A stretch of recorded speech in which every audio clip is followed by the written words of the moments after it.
In this video, I'm going to show you how to make an Andy Warhol inspired Photoshop project. And just as a reminder, this is what Andy Warhol's art looks like. The Marilyn Monroe example is very famous, but he would take all kinds of famous people and repeat them in a grid and then change the color. So we're going to do just that. So first you have to think of somebody famous. Or it's just somebody, it could be a friend, it could be a self-portrait, some sort of portrait, but if you want to be inspired by Andy Warhol, pick somebody rich and famous. So Beyonce seems like a good rich and famous person to do. Now, when you're searching in Google and you click on images, I just want to show you something. If you click on tools, you can go to size and select large so that I know that I'm going to get a decent quality, largish photo. So once I find the photo that I want to use, I'm going to either right click or two-finger click on the trackpad so that I can get to these options. I'm going to save image as, making sure I see where it's going in the downloads folder. And then I'm going over to Photoshop, clicking on open, getting the Beyonce photo, and here we go. We want to have this be a perfect square, so I'm going to make sure I'm on the crop tool and make sure I'm going up here and that the ratio is 1:1 so that no matter what I do here, I'm going to get a perfect square. So I think that looks pretty good. And I'm going to click on the check mark. Now I need 3 more of these to make a repetition and to change the color in a few different ways. So the first step, though, it's very important that you unlock the background layer. It's not going to work. So click on this little lock icon. Now you're going to go to Image, Canvas Size. We're changing the canvas size, changing this from pixels to percent, and making this 200. 200% wider and 200% more tall. And then I'm going to click on this anchor point so that it puts the space to the right and to the bottom of the image. And here we go. Command 0 will put the whole thing on screen perfectly. Now I need to make copies of this Beyonce photo. I'm going to use my Move Transform tool, and it's very easy to make a copy. If I hold down the Option key or the Alt key on a PC, I can just click and drag. Okay, again, that's the Option key or the Alt key.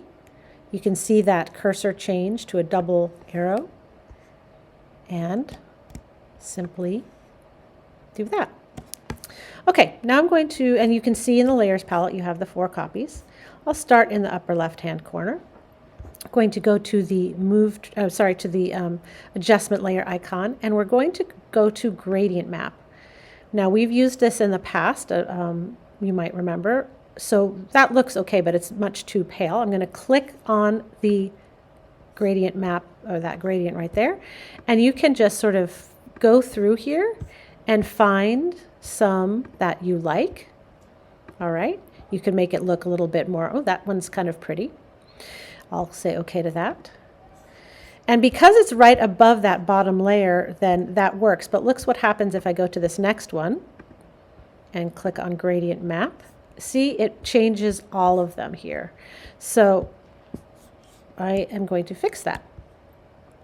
So I want this gradient map to just affect the layer below it. So I'm holding down the Option key or the Alt key, and look what happens to my mouse carefully. See that little icon, that little square arrow that pops up? If I click on that, and it's happening right at that, that line right between the 2 layers, and I click, and see now it is just affecting the layer below.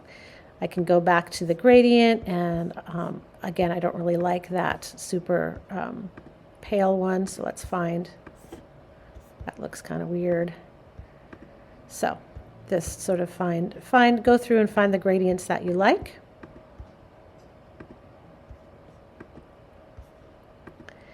Now you'll go to your next layer,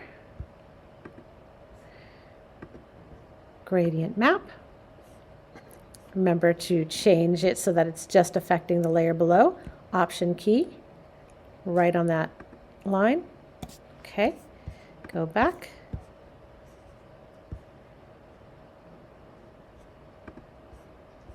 Find one that you like. And the last one, adjustment layer, gradient map. hold down Option or Alt, click, go to that. What haven't I done? Greens. And just play around. Now, if you want to make your own custom gradient, these little things can be edited. If I click on this little square and then click on the color and then choose another color, I can do that. I can also move this back and forth. I can move this back and forth.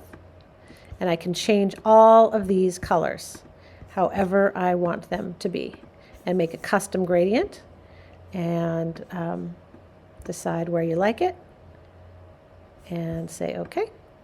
And there you have it. And just save it and turn it in.